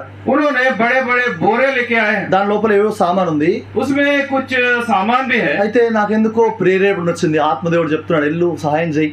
मुझे कुछ ऐसा प्रेरणा मिला है कि प्रभु कह रहा है आप थोड़ा मदद करो। నేనంతా తెల్ల షర్ట్ తెల్ల ప్యాంట్ వేసుకుని కూర్చున్నా. मैं तो सफेद कपड़ा पहन के అయితే बैठा। సరే వెళ్ళాను. నా ఏదో ఉదవేణుమా అని తమిళ్లో అడిగాను. मैं जाके उससे पूछा कि సహాయం చేయాలా, कुछ सहायता करना है। సరే వాళ్ళకి అంటున్నారు. उन्होंने कहा कि नहीं, అన్నలాగానే సరే తమిళ రాదు వాళ్ళకి. मुझे उनको तमिल नहीं పోనీ आता। హిందీలో అడిగాను, భాయ్ కుछ तो भी సహాయత करना है क्या. उससे फिर हिंदी से पूछा गया कि कुछ सहायता करना है। ఆయన అన్నాడు అంటున్నాడు. वो फिर वो बोला, ఆయన అప్పుడు తెలుగా అంటే తెలుగే. तब उसने बोला तेलुगु क्या, हाँ बोला वो। సరిపోయింది, తెలుగులో సరే అన్న తీయనా అంటే, అయ్యో సార్ మీరు ఆయన చాలా ఊరోడ్లాగా ఉన్నాడు, నేనేమో టక్ ఇన్సర్ట్ చేసి మంచిగా పరిచయం పోతున్నా కదా, వేరేలాగా ఉన్నా నేను. वो देहाती था, मैं तो अच्छा कपड़े पहने हुए था। అయితే అన్న నేను తీస్తానని ఎత్తుకుంటుంటే, అయ్యో వద్దు సార్ అందరు ఉన్నారు, అందరు చూస్తా ఉన్నారు, ఏంది ఈడు పిచ్చోడైంది అవన్నీ ఎత్తుకొని పోతున్నాడని. अभी सब लोग देखने लगे कि ये पागल है क्या, ये उठा के जा रहे हैं। ఎత్తాను. मैं उठाया అక్కడికి సగం దూరం నడిస్తే బరువు ఉంది, సన్నగా ఉన్నగా, అది గట్టిగానే ఉంది అది. तो थोड़ा वजन ही था, थोड़ा दूर चला मैं। అయితే స్టేషన్ దగ్గర పెట్టాను. उस स्टेशन में रख दिया। ఆ తర్వాత మెల్లిగా సువార్త చెప్పడం ఆరంభించాను. धीरे से मैं उसको सुसमाचार बताया। ఆయన అంటున్నాడు, ఎందుకయ్యా నువ్వు ఇట్లాంటి సారు, నువ్వు ఇంత ఇట్లున్నావు, నువ్వు నాకెందుకు సాయం చేసినావు. सर जी आप क्यों मदद की, आप तो सुंदर है बहुत। नहीं सुंदर मैं सुंदर कुछ भी नहीं है అన్న, నాకన్నా అన్న సుందరగా ఉన్నాడు. నిజానికి చాలా సాయం చేసినావు అని అంటే నేను అన్నాను, లేదన్నా నా దేవుడు 1 మైలు నడిస్తే నడవమంటే 2 మైలు నడవమన్నాడు నా దేవుడు, ఆయన పేరు యేసుక్రీస్తు అని చెప్పాను. तब उसको बताया गया कि मेरा परमेश्वर ने कहा 1 किलोमीटर जाओ बोलने से 2 मील जाने के लिए बोला मेरे पर, इसलिए मैं मदद किया। యేసుక్రీస్తు ప్రభు గురించి చెప్తే ఆయన కన్నీటితో యేసు ప్రభువుని నమ్ముకున్నాడు. यीशु मसीह के बारे में जब मैं बताया तो आंसुओं के साथ उसने विश्वास ఆయన किया। ఇంటికి వెళ్ళాడు, उसने घर गया, ఇప్పుడు కూడా కాల్ చేస్తాడు, అన్న యేసు మందిరానికి పోతున్నా అన్న అంటాడు. अभी भी वो कॉल करके बोलते हैं कि मैं यीशु मंदिर में जाता हूँ। ఇలాంటివి ఎన్ని చెప్పగలను, ఒకటి చెప్తాను. अभी और एक बताऊंगा। అయితే ఒక రోజు ట్రైన్ లో వస్తున్నాను. एक दिन मैं ट्रेन में आ रहा था, చాలా మంది విశ్వాసులు ఉన్నారు, बहुत से विश्वासी भाई बहन है। అయితే ఒక పెద్ద ఆవిడ ఎక్కింది, ముసలా. वहाँ पे एक बड़े उम्र के बूढ़ी स्त्री चढ़ी है, చాలా బంగారం వేసుకొని ఉంది. वो बहुत सारा सोना चांदी टांग ली है। బంగారం అంటేనే అక్కలకి నవ్వు వస్తుంది, అబ్బా ఎంత మంచి మాట చెప్పారు అక్కడ. सोना बोलते ही स्त्रियों को बहुत मजा आ जाता है। పొద్దునే బంగారం గురించి చెప్పాడు. सुबह भी हम सोने के विषय सुने हैं। నేను ఒకసారి అనుకోకుండా బంగారం షాప్ కి వెళ్ళా. मैं एक दिन अचानक एक सोने के दुकान में गया। నేను కొనడానికి కాదు, మా ఇంట్లో వాళ్ళు కొనుక్కోడానికి. मैं खरीदने नहीं, लेकिन हमारे घर वाले को। అయితే వెళ్తే అక్కడ అప్పుడు క్రిస్మస్ దినాలు అవి. वो क्रिसमस का दिन था। ఆ క్రిస్మస్ దినాల్లో వీడు బంగారం షాప్ కూడా చూపిస్తున్నాడు. అక్క ఇది క్రిస్టియన్స్ కోసమే, ఈ సిలువ బంగారం షాప్ లో కూడా క్రిస్టియన్లు బాబోయ్ ఉన్నారు 10-20 మంది బంగారం కొనడానికి. तो वहाँ पे दिखाने लगा कि ये मसीह लोगों के लिए क्रूस लगा हुआ है। నిజానికి అక్కలు మీకు ఒక మంచి విషయం చెప్తా, ఒక చెడ్డ విషయం చెప్తా. आप लोगों के लिए मैं एक अच्छी बात और एक बुरी बात बताऊंगा। బ్రదర్స్ కి కాదు, సిస్టర్స్ కి. ये ब्रदर्स के लिए नहीं है। ఏది చెప్పమంటారు, మంచి చెప్పనా చెడ్డది చెప్పనా? आपके लिए बुराई का बताओ या अच्छाई का? ఏది दोनों बताता हूँ, मगर फर्स्ट क्या बताना है, చెడ్డది చెప్పనా? మంచిదా? సరే మంచిది చెప్తా. अभी अच्छाई का बताऊंगा. పరలోకంలో వంటగది లేదు, మీరు వంట చేయక్కర్లే. स्वर्ग में आपके लिए किचन रूम नहीं रहेगा. హ్యాపీగా హాయిగా కూర్చోవచ్చు పరలోకంలో. आप बहुत शान से बैठ सकते हैं. చెడ్డ విషయం చెప్పనా? बुराई के बात बताओ. పరలోకంలో బంగారం కింద ఉంటది, ఎత్తుకోలేరు అది. अभी स्वर्ग में सोना जो है पाँव के नीचे रहेगा. అది ఎంత आप పీక్కున్నా नहीं उठाओगे, नहीं उठा सकते. అవి మీరు వేసుకోవడానికి అవ్వదు అది. आप आपके ऊपर नहीं टांग सकते. క్షమించండి, ఏమనుకోకండి. क्षमा कीजिए. నాకు పరలోకం వద్దంటారా? क्या आप स्वर्ग नहीं चाहते हैं? సరే ఇంకో చెడ్డ విషయం కూడా చెప్పనా? और एक बुरी बात बताओ. పరలోకంలో అద్దం లేదు. स्वर्ग में आईना भी नहीं रहेगा. మీరు ఎంత అందంగా ఉన్నారో, దేవుడు ఇచ్చాడు అందం, परमेश्वर ने आपको सुंदरता दिया. అయినా కూడా అక్కడ చూసుకోలేరు పాపం. तो भी आप वहाँ नहीं दे సరే सकते. ఈమె బంగారం అంతా వేసుకొని వచ్చింది, ये पूरा सोना पहन के आई है. ట్రైన్ ఎక్కింది, ट्रेन चढ़ी, ఆమె కూర్చొని ఉంది. वो बैठी है. అయితే నేను పోయి సువార్త చెప్తున్నాను. मैं जाके सुसमाचार बता. మేము కూడా బ్రాహ్మణులం అండి, నేను యేసుప్రభువుని నమ్ముకున్నాను అని చెప్తున్నాను. मैं भी ब्राह्मण हूँ. मैं यीशु मसीह को ग्रहण किया हूँ. శ్లోకాలు వేదాలు అని చెప్తున్నాను. श्लोक वेद मंत्र वो सब बोले. యేసుక్రీస్తు ప్రభు రక్షకుడు, నిన్ను ప్రేమించగలడు అని చెప్తుంటే यीशु मसीह उद्धार करता है, आपसे प्रेम करता है. ఆమె అంటుంది, ఆమె ఏడుస్తూ అంటుంది, वो रोते हुए कहने लगी, నాకు ఇంత డబ్బుందయ్యా, मेरे पास इतना पैसा है, నాకు ఇంత బంగారం ఉంది, मेरे इतना सोना है, నాకు మా కొడుకులు నన్ను చూసుకోరు, मेरा बेटा मुझे नहीं देखता है, నా భర్త చనిపోయినాడు, मेरा पति मर गया, నాకు ఇంత ముసల్తాన్ని అయిపోయినాను, मैं इतना बूढ़ी हो चुकी हूँ, అసలు నన్ను ప్రేమించే వాళ్ళు ఎవరైనా ఉన్నారా? मुझसे प्रेम करने वाले कोई है क्या? అంటే నన్ను యేసు ప్రభు అని ఒక ఆయన ఉన్నాడు, ఆయన ప్రేమ కంటే గొప్ప ప్రేమ ఎక్కడుంది? तब उसको बता, यीशु मसीह है, उससे बढ़कर प्रेम आपसे कोई नहीं करेगा. ఆమె యేసు ప్రభు నమ్ముకుంది, वो यीशु मसीह पर विश्वास की, ఇంటికి వెళ్ళి घर गए, నాకు కాల్ చేస్తది, वो मुझसे कॉल करती, అయ్యా నువ్వు నా కొడుకు లాంటి వాడు అయ్యా, आप मेरा बेटा है.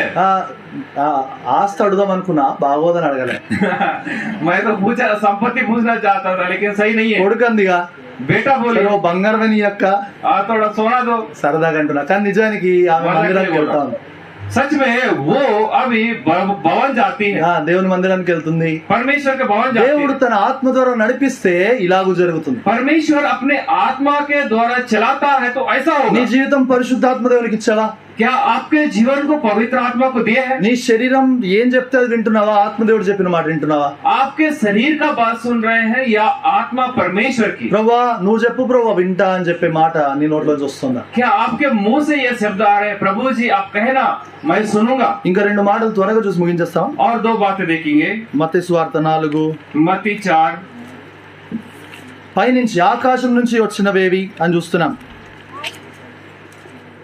ఆకాశం నుంచి పరిశుద్ధాత్మ దేవుడు వచ్చారు.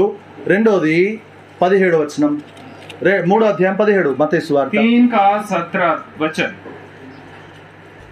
और देखो यह आकाशवाणी हुई, यह मेरा प्रिय पुत्र है जिससे मैं अत्यंत प्रसन्न हूँ. ఈయన నిజానికి స్వరము ఆకాశం నుంచి వచ్చింది. ये वाणी जो है आकाश से आई. వాక్యము ఆకాశం నుంచి వచ్చింది. ये वचन जो है आकाश से आया है. ఇది సామాన్యమైన వాక్యం కాదు. ये कोई सामान्य वचन नहीं ఈ है. బైబిల్ మనం పట్టుకుంటున్నాం కదా, ఈ బైబిల్లో ఉన్న వాక్యం అంతా పైనుంచి వచ్చిన వాక్యం ఇది. ये जो बाइबल है वचन हम जो पकड़े हैं ये ऊपर से आया हुआ है. నిజానికి బైబిల్ ని చాలా మంది అగౌరవంగా చూస్తారు. बहुत से लोग बाइबल का सम्मान नहीं करते हैं. చాలా మంది బైబిల్ ని మంచిగా ఇట్లా పట్టుకొని పోతారు. बहुत से लोग बाइबल को ऐसा पकड़ के जाते हैं. బైబిల్ ని చేత్తో పట్టుకోవాలని ఉంది కానీ వేళ్లతో పట్టుకోవాలని లేదు. बाइबल को हाथ से पकड़ना है लेकिन उंगलियों से नहीं. చాలా మంది బైబిల్ పెడతారు, దాని మీద పుస్తకాలు పెడతారు, దాని మీద ముక్కు మూతి కరోనా ఖర్చీఫ్ అంతా పెడతారు, పెట్టి వాళ్ళు నిజంగా చూస్తే ఎంత బాధేస్తుందో. बहुत से लोग बाइबल के ऊपर कई प्रकार की चीजें रखते हैं, गलत है. నిజానికి బైబిల్ ని మనం ఎంత గౌరవిస్తున్నామో మనకి పరలోకంలో అంత గౌరవం ఉంటది. जितना हम बाइबल की आदर सम्मान करें उतना आदर सम्मान आपको स्वर्ग में मिलेगा. దేవుని వాక్యానికి ఎంత గౌరవంగా చదువుతున్నామో అంత గౌరవం మనకు పరలోకంలో ఇవ్వబడుతుంది. जितने आदर के साथ वचन को पढ़ते हैं उतना आदर हमको स्वर्ग में దేవుని मिलेगा. వాక్యం పరలోకం నుంచి వచ్చింది. परमेश्वर का वचन स्वर्ग से आया. దేవుని వాక్యాన్ని దగ్గరగా ఉంటున్నావా? क्या आप परमेश्वर के निकट है? దేవుని స్వరం రోజు వింటున్నావా? क्या परमेश्वर की वाणी आप हर दिन ఈ सुनते हैं? పరలోకం నుంచి వచ్చిన దర్శనాన్ని రోజు చూస్తున్నావా? क्या आप स्वर्ग से आया हुआ दर्शन को हर दिन देखते हैं? ఈ దర్శనము ఇది రోజు ఉండేది కాదు.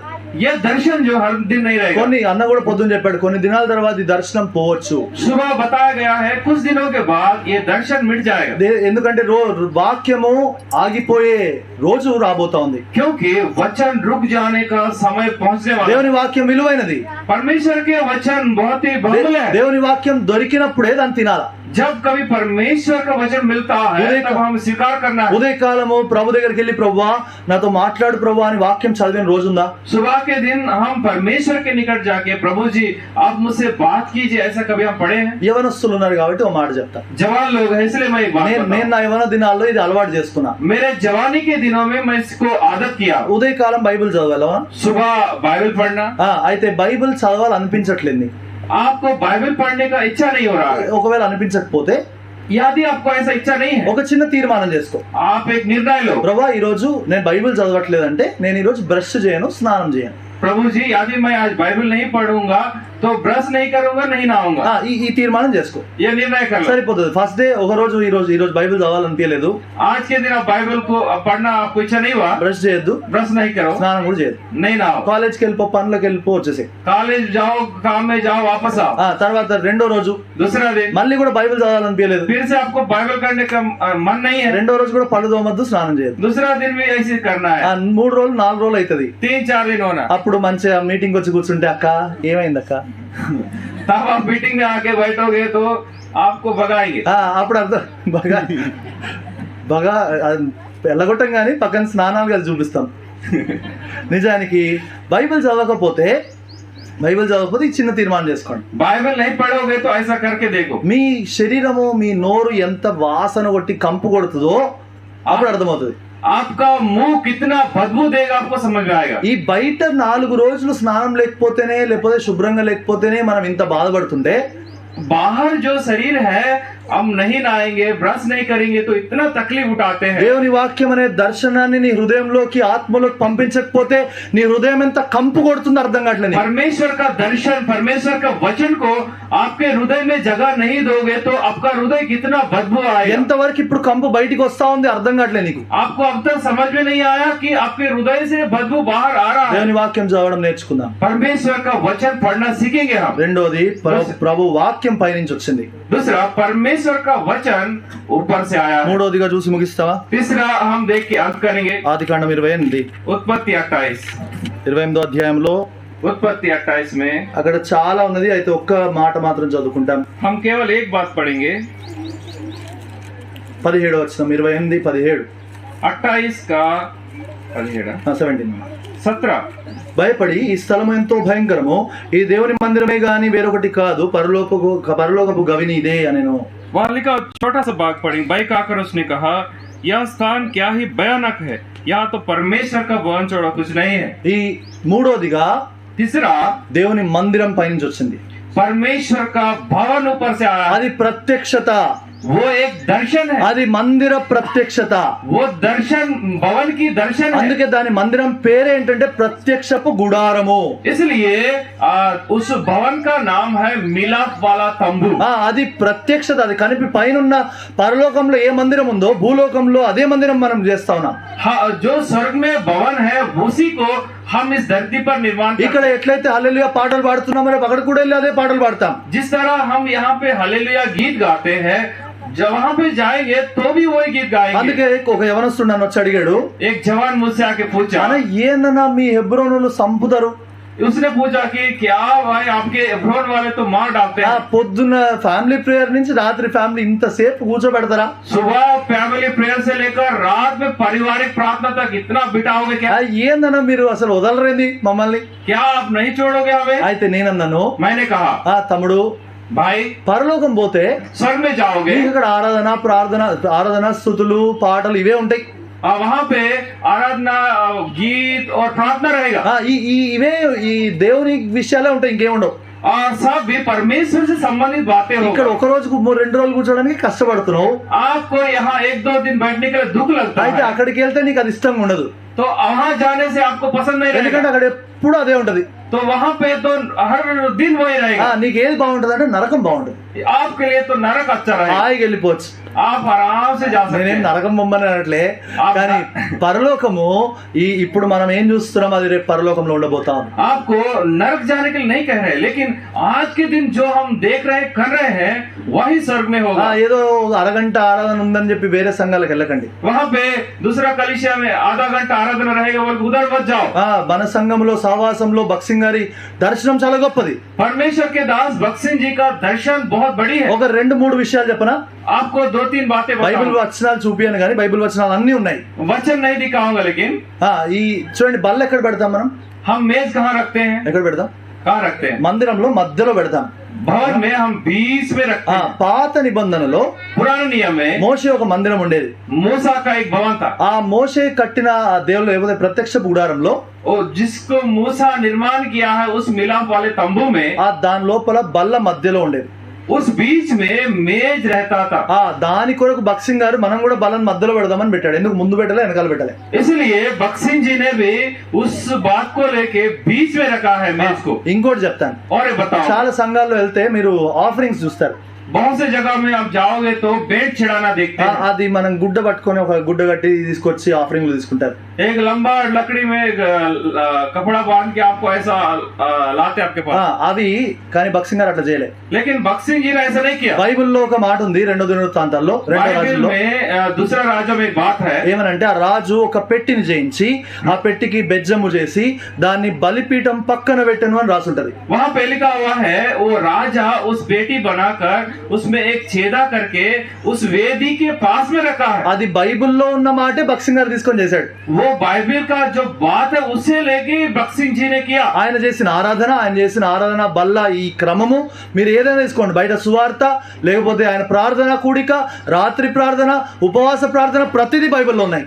उसने ఇది जो దర్శనం. कुछ भी किया है, प्रार्थना हो, आराधना हो, गीत हो, बेंच चढ़ाना हो, सुसमाचार हो, सब भी बाइबल में से किया है। ये सच्चा दर्शन है। సియోను గీతాల్లో మీరు మొదటి పేజ్ తీస్తే सिय्योन के गीत में यदि आप पहला पेज खोलोगे, ఇక్కడ మీకు చూస్తారు ఆరాధన, ఈ భజన్ సహిత్ ఆరాధన, స్తుతి, గాస్పెల్ ఇవన్నీ ఉంటాయి. वहाँ पे देख सकते हैं कि गीतों के क्रम में लिखा हुआ आराधना, स्तुति के गीत, धन्यवाद के गीत, सुसमाचार, इस तरह प्रार्थना लिखा हुआ। ఇవన్నీ లైన్ గా పెట్టడం కూడా బైబిల్లో ఉంది. ये सारे बातें भी बाइबल में कहा गया। బైబిల్ ని తూచా తప్పక పాటించిన గొప్ప దైవజనుడు బక్సింగ్ గారు. बाइबल को पूरा पूरा पालन करने वाला केवल बक्सिंग जी है। సంఘము సత్యమునకు స్తంభమును ఆధారమునై ఉన్నది. कलीसिया जो है सत्य का खंबा है। సంఘమును నిర్మించి లేకపోతే ఆ సంఘ దర్శనంలోకి తీసుకొచ్చిన ఆయన. उस कलीसिया को निर्माण करके उस दर्शन में लाया कलीसिया సంఘానికి को। వస్తున్నావా? क्या आप कलीसिया में आ रहे हैं? ఈరోజు అన్న పొద్దున్న అన్నాడు కదా, ఎవడో ఒక ఆయన 3 సార్లు వస్తాడంట సంఘానికి. एक जन केवल 3 बार चर्च आता है। నిజానికి నేనైతే సంవత్సరానికి ఒక్కసారి వచ్చా. मैं तो साल में 1 बार आया। నాకన్నా మంచోడు పాప, మా 3 సార్లు వచ్చాయి. वो 3 बार आया व्यक्ति मेरे से अच्छे हैं। ఎందుకంటే ఒకేసారి వచ్చా నేను. मैं एक ही बार आया। ఆ సంవత్సరంలో ఒకసారి 2007లో వచ్చా, 2007. 2007 में एक बार आया। అది ఎప్పుడంటే all night prayer, watch night prayer, 31 December. All night prayer, रात का प्रार्थना में आया। అయితే నాకు అప్పుడు రక్షణ లేదు, ఏం లేదు. उस समय मेरा उद्धार नहीं हुआ। అయితే నన్ను ఏం చెప్పారంటే వాళ్ళందరూ లైన్ లో వచ్చి వాగ్దానం తీసుకొని పొమ్మని చెప్పారు. उन्होंने कहा कि उस लाइन में आके वायदा लेके चले जाओ। అయితే నేను కూడా వాగ్దానం తీసుకునేది, పేపర్ బాగుందని చెప్పి వెళ్ళిపోయా. मैं भी वायदा लेके कागज तो अच्छा है वो भी चले गया। వెళ్ళిపోయాను. ఇంటికి వెళ్ళిన తర్వాత మా ఇంటి పక్కన విశ్వాసులు అని చెప్పాను కదా నిన్న, ఆ విశ్వాసుల అమ్మాయి అన్నది, అన్న ఈ పేపర్ పోతే ఇంకా నీకు ఈ వాగ్దానం నెరవేరదు అని చెప్పింది. उसने हमारे पड़ोसी घर का विश्वास कल बताया था, यदि ये पेपर जाएगा तो ये वायदा आपके जीवन में पूरा नहीं होगा। बोले మాకు అంత భయాలు ఉంటాయి. हमको कुछ डर रहता है। హచ్చని తుమ్మితే అమ్మో వెళ్ళకూడదు, భయం. ऐसा चीखने से बाहर नहीं निकलना है उनका रीति है। ఏదో పిల్లి నడిస్తే, ఏదో కుక్క పోతే వెళ్ళకూడదు. बिल्ली आड़ में आने से, कुत्ता आड़ में आने से आगे की यात्रा नहीं कर सकते। ఇట్లాంటి పిచ్చి పిచ్చివన్నీ మేము ఏవో పాటించేవాళ్ళం. उनके दिनों में ये सब करते थे। ఈ వాగ్దానం చింపేసి ఎందుకు గోలలే, మళ్ళీ మనకు లేనిపోనివని ఆ వాగ్దానం పెట్టుకున్నా. उस वायदे को क्यों पाड़ना है बोल के मैं उसको रख लिया। ఇప్పుడు వాగ్దానం ఎక్కడ పెట్టాలి? अभी इस वायदे को कहाँ रखूं? అందుకు ఏం చేయాలి అర్థం కాక, సరే బుక్కుల్లో పెడితే బుక్కులు పడేస్తారు. कुछ समझ में ना आने के कारण बुक में रखेंगे तो बुक फेंक देंगे। అందుకు ఏం చేశానంటే, సరే మా ఇంట్లో పై నుంచి కింద వరకు విగ్రహాలు ఉంటాయి.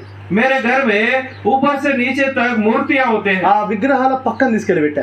मूर्तियों के बाजू में मैं रख दिया। ఈ వాగ్దానం తీసుకెళ్లి విగ్రహాల పక్కన పెట్టా. मूर्तियों के बाजू में मैं रख दिया। ఎందుకంటే అది ఎప్పుడో ఒకసారి తీస్తారు, కడుగుతారు, మళ్ళీ ఆడబెట్టేస్తారు. क्योंकि उसे कभी तो एक बार निकालते, धोते, फिर रखेंगे।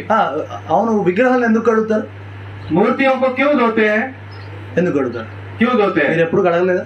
कभी आपने ऐसा नहीं किया? సరే కడిగే వాళ్ళ గురించి తెలుసుగా, సరే ఎందుకు కడుగుతారు? क्यों धोते हैं? ఎందుకంటే వాటిని అవి కడుక్కోలేవు కదా, పాపం కడుగుతారు. क्योंकि वे अपने आप को साफ नहीं कर सकते। నిజానికి విగ్రహము వట్టిది. तो मूर्ति जो है उसमें जीवन नहीं होता। సరే అలాగూ నేను ఒకసారి వచ్చాను, దేవుడు అదే సంవత్సరం నన్ను రక్షించాడు. मैं केवल एक ही बार आया हूँ, परमेश्वर ने मुझे उसी साल उद्धार किया है। 2007 అయిపోయింది, 8వ సంవత్సరం 2008 పొద్దున్న 4 గంటలకు తీసుకున్నది. 2007 8 के सुबह मैं 4 बजे लिया हूँ ఈ प्रॉमिस। వాగ్దానం అంత పొద్దునే కదా ఇచ్చేది. అప్పుడు తీసుకున్నా, ఆ సంవత్సరమే దేవుడు నన్ను రక్షించాడు. वो लिया हूँ मैं, उसी साल मुझे परमेश्वर ने बचाया है। దేవుని మందిరము శ్రేష్టమైనది. परमेश्वर का भवन बहुत ही श्रेष्ठ దేవుని है। మందిరానికి వస్తున్నావా? क्या आप परमेश्वर के भवन में आ रहे దేవుని हैं? మందిరాన్ని ప్రేమిస్తున్నావా? क्या आप परमेश्वर से भवन से प्रेम యెహోవా करते हैं? నీ నివాసములెంత రమ్యములు, ये यहोवा क्या ही तेरे निवास स्थान ఎంత రమ్యమైనవి, ఎంత ఎంత సుందరమైనవి, क्या ही सुंदर है। నిజానికి నీ మందిరము తేజో మహిమ నిలుచు స్థలమును నేను ప్రేమించున్నాను.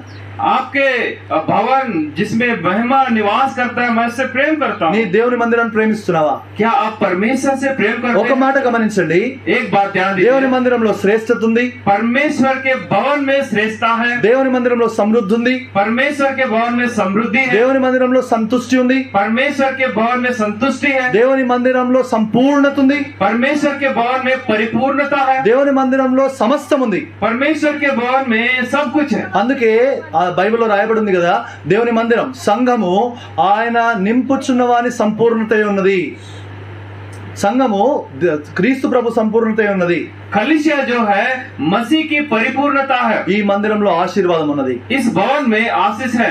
హెచ్కేల్ గ్రంథం 40వ అధ్యాయంలో यहेजकेल 40 अध्याय में మందిరంలోంచి నది ప్రవహిస్తోంది. उस भवन में से एक नदी बहता है। మందిరంలోంచి వాక్యం అనే నది ప్రవహిస్తా ఉంది. उस भवन में से वचन की नदी बहता ఆ है। నది ఎక్కడికి పారును అక్కడ సమస్తమును బ్రతుకును.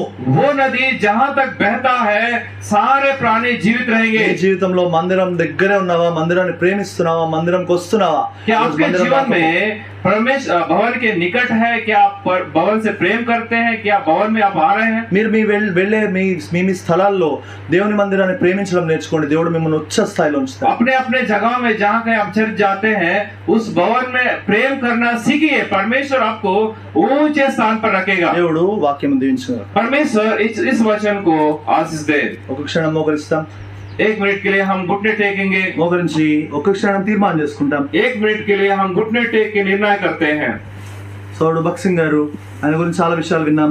प्रभु के दास भक्त सिंह जी के विषय में हम बहुत से बात सुने हैं। దేవుని వాక్యమును ఆయన ప్రేమించినవాడు, దేవుని ఆత్మ మూలంగా నడిచినవాడు, దేవుని మందిరాన్ని ఆయన ప్రేమించినవాడు. परमेश्वर के वचन से प्रेम किया, आत्मा के द्वारा चला, भवन से प्रेम किया। ఆ మూడు కూడా పరలోకం నుంచి ఆకాశం నుంచి దిగినవే. ये सब भी स्वर्ग से उतरा हुआ है। నువ్వు దాన్ని ప్రేమించడం నేర్చుకో.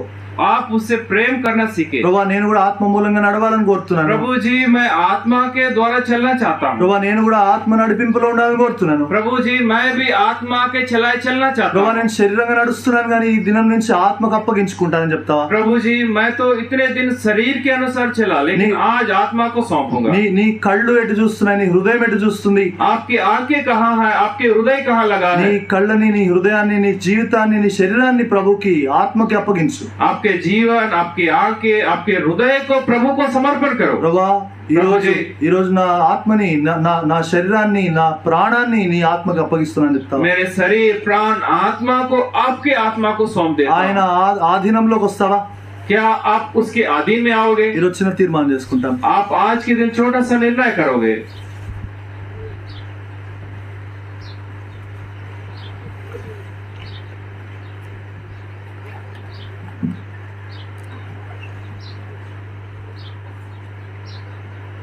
ప్రార్థన చేసుకుందాం.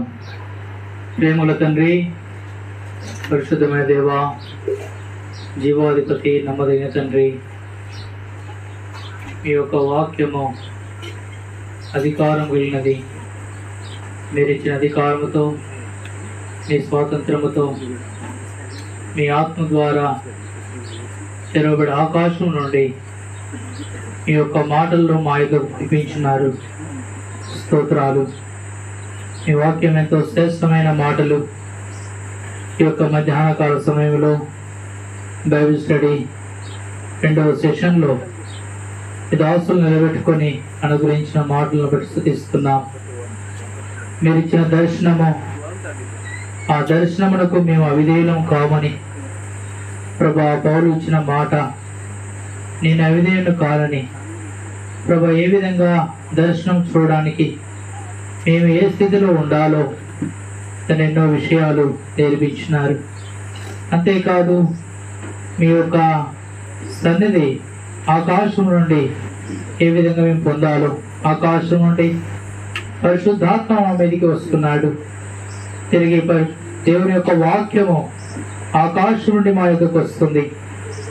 అలాగనే దేవుని యొక్క మందిరము, ప్రత్యక్ష గుడారము పైనుండి వస్తుంది.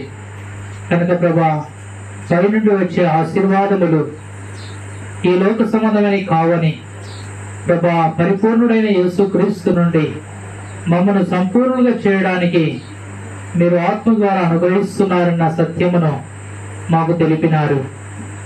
స్తోత్రాలు. మీ ఆత్మ ద్వారా ఏదైతే బోధించినారో ప్రతి మాట హృదయంలో భద్రపరచండి. దైవజనుడు భక్త్ సింగ్ గారు తండ్రి అపోస్తలుల కార్యాలు 42 ప్రకారం తండ్రి దర్శనమును పొంది ఆ దర్శనంలో సంఘమును స్థాపించి కచ్చి తండ్రి సత్యమునకు స్తంభమై ఉన్న సంఘమును సిద్ధపరుస్తా వచ్చినాడు. ఆ క్రమము, పాటలు, వాక్యము, ప్రభు యొక్క బలలో పాలు పొందే విధానము, ప్రభువుకు అర్పించే విధానము, ప్రభువు ప్రజలుగా సహవాసం చేసే విధానము, ప్రభువుతో గడుపుట, ఇవన్నీ ప్రభు యొద్ద మరియవలె కూర్చుండి నేర్చుకున్నాడు. నేడు యవన తరము, రాబోయే తరము కూడా మీ యొద్ద కూర్చుంటే తప్ప మేము మీ ద్వారా ఏది పొందలేము. కనుక ఈనాడు లోకము ఆకర్షిస్తుంది. లోకము యవనేచ్ఛలలో పిల్లల్ని చెడగొట్టకుండా యవనస్తులు తప్పక తొచ్చిల్లిపోతారు. కనుక తొచ్చిల్లిపోకుండా యవన జనాంగమును మార్చాలి, రక్షణ పొందాలి, నీ కొరకు ఎదగాలి, పైకి ఎగిరే స్థితిలో ఉండాలి, దాని ఆత్మీయంగా వర్ధిల్ల స్థితిలో ఉండాలని ఈ కూడికలు ఏర్పాటు చేసి బేతనీయ సంఘము దైవ సేవకులు సహకారముతో ప్రార్థనతో తండ్రి ఈ కూడికలు ఏర్పాటు చేయడానికి, మీ ప్రజల క్షేమం కొరకై, మీ ప్రజలు మేలు పొందాలని, మీ ప్రజలు అత్యధికంగా ఆత్మలో వర్ధిల్లాలని, ఆత్మలో ఎదగాలని కోరి ప్రేమించి సహవాసం ఈ సమయం ఈ యొక్క సమర్పణ మీరు మాకు అనుగ్రహించినారు. స్తోత్రాలు. చేరురాగలిగిన మా ప్రియులందరినీ బట్టి వందనాలు. మీ దాసులను కూడా హైదరాబాద్ నడిపించి ఈ 2వ దినం బైబిల్ స్టడీ ఈ విధంగా ముగించుకోవడానికి మీరు చూపిన కృపను బట్టి వందనములు. చేయబడిన సేవ నా మా హృదయంలో ఫలింప చేయండి, శత్రు ఎత్తుకొనిపోకుండా విస్తరింప చేయండి. సాక్ష్యాల ద్వారా, మాటల ద్వారా, ఇప్పుడు మధ్యాహ్న కాలం ఇంకా కొడుకెలు, తిరిగి ఈవినింగ్ మీటింగ్ ద్వారా మీరు సంపూర్ణముగా మీ ఆత్మ ద్వారా బోధించి మాలోని లోపాలను సరిచేస్తూ మీరు ఆకడ కొరకు సంపూర్ణులుగా తీర్చిదిద్దుమని కోరుతూ మిగతా సమయం మీ దగ్గర అప్పగిస్తూ ఆయా పనుల వైపు కూడా సహకరిస్తున్న బిడ్డలు, ప్రయాసంతో కష్టపడుతూ పనిచేస్తున్న బిడ్డలు కూడా దీవించండి. సక్రమంగా ప్రతిదీ మహిమకరంగా నీకు ఉన్నట్టు సహాయపడము. కాంపౌండ్ అంతటిని, కరెంట్ని, వాతావరణమును మీరు మాకు అనుకూలంగా ఇచ్చిన మీ కృప వెంబడి కృప మాకు ఇస్తున్నారు. స్తోత్రాలు. ఇట్లు మీ పరిపూర్ణ చిత్తం నెరవేర్చడానికి మాకు సహాయపడమని మిగతా సమయమును దయగల హస్తములకు అప్పగిస్తూ మీ ప్రియ కుమారుడు, మా ప్రియ రక్షకుడైన యేసుక్రీస్తు శ్రేష్టమైన ఘనమైన నామములో ప్రార్థించి వేడుకొలుచున్నాము తండ్రి. ఆమేన్.